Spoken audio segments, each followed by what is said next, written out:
শুকারুকুটি নামে একটি গ্রাম আছে। সেই গ্রামে থাকত কমল। কমল সাধারণ ঘরের ছেলে। কমলের বাবা কমলকে গিয়ে বলল, বাবা, আমার বিছানাটা নষ্ট হয়েছে, তুমি একটা নতুন খাট নিয়ে আসো। তখন কমল বলল, ঠিক আছে বাবা, আমি নিয়ে আসব।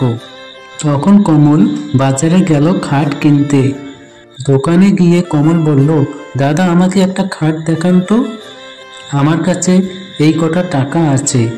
দোকানদার বলল, তোমার হাতের এই কয়টা টাকা দিয়ে খাট হবে না, তুমি বরঞ্চ পাশের দোকানে যাও, সেখানে পুরনো জিনিস কেনা বেচা হয়, সেখানে হয়তো কম দামে পেতে পারো একটি খাট। তখন কমল পাশের দোকানে গেল। তার হাতে যে কটা টাকা ছিল সেই কটা টাকা দিয়ে একটি পুরনো খাট ভালো দেখে কিনে নিয়ে গেল তার বাবার জন্য। খাট কেনার পর কমল সেই খাট নিয়ে বাড়িতে গেল। বাড়িতে খাটটি দেখার পর কমলের বাবা খুব খুশি হলো। রাতে খাওয়া দাওয়ার পর কমলের বাবা সেই খাটে ঘুমিয়ে পড়ল। কিছুক্ষণ পর কমলের বাবা অনুভব করলো তার গায়ের উপর কে যেন বসে আছে এবং তার গলা টিপে ধরে আছে।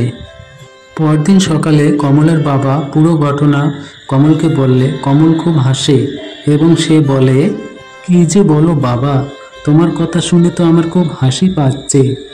তখন কমলের বাবা বলল, না বাবা, আমি সত্যি বলছি, খাটের মধ্যে মনে হয় কেউ ছিল। ঠিক আছে বাবা, তুমি যখন এত করে বলছো, তাহলে আমি আজ তোমার সঙ্গে তোমার ঘরে ঘুমোতে যাব, দেখি কে আছে খাটের মধ্যে। এই কথা বলার পর কমল রাতে খাওয়া দাওয়ার পর তার বাবার ঘরে ঘুমাতে গেল। কমল ঘুম না গিয়ে চোখ বন্ধ করে শুয়ে আছে। কিছুক্ষণ পর শুনতে পেল এক ডাইনির কণ্ঠ। আমার কার্ড এনেছিস কেন? আমার কার্ড আমাকে দিয়ে দে, তা না হলে তোদের সবাইকে মেরে ফেলবো। হি হি হি হি। তখন কমল বিছানা থেকে উঠে তার বাবাকে জাগিয়ে বলল, বাবা, তুমি ঠিক বলেছ, এই খাটের কিছু একটা রহস্য আছে। কাল সকালে আমরা সাধু বাবাকে বাড়িতে ডেকে আনবো। পরের দিন সকালে কমল সাধু বাবাকে ডেকে আনলো এবং সাধু বাবা খাটের দিকে তাকিয়ে বলল, এই খাটের মধ্যে কে আছিস লুকিয়ে, তাড়াতাড়ি বেরিয়ে আয়, তা না হলে খাটটা আমি পুড়িয়ে ফেলবো গঙ্গা জল ছিটিয়ে দিয়ে। তখন ডাইনি খাট থেকে বের হয়ে বলল, এটা আমার খাট, এই খাটে আমি রোজ ঘুমাতাম, এই গ্রামের লোকেরা আমাকে মেরে ফেলেছে, গ্রামবাসীদের উপর বদলা নিতে আমি এই খাটের মধ্যে প্রবেশ করেছি, এই খাট এরা এনেছে, আমি এখন এদেরকে মারবো। হি হি হি হি। তখন সাধু বাবা বলল, আমি বেঁচে থাকতে সেটা কোনোদিন হতে দিব না, এখান থেকে চলে যা, তা না হলে তোকে আমি ভস্মীভূত করে ফেলবো।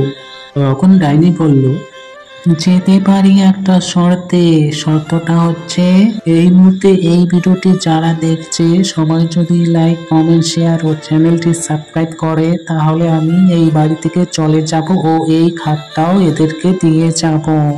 তখন সাধু বাবা বলল, বন্ধুরা, এই ভিডিওটি যারা যারা দেখছেন সবাই মিলে লাইক, কমেন্ট, শেয়ার ও চ্যানেলটি সাবস্ক্রাইব করুন। সাবস্ক্রাইব করার পর বেল আইকনে ক্লিক করে রাখুন, যাতে নতুন ভিডিও পোস্ট করার সঙ্গে সঙ্গে তোমাদের কাছে নোটিফিকেশন চলে যায় এবং ডাইনি এই বাড়ি থেকে চলে যায় খাটটা এদেরকে দিয়ে। তখন ডাইনি বলল, বন্ধুরা সবাই লাইক, কমেন্ট, শেয়ার ও চ্যানেলটি সাবস্ক্রাইব করে দাও তাড়াতাড়ি।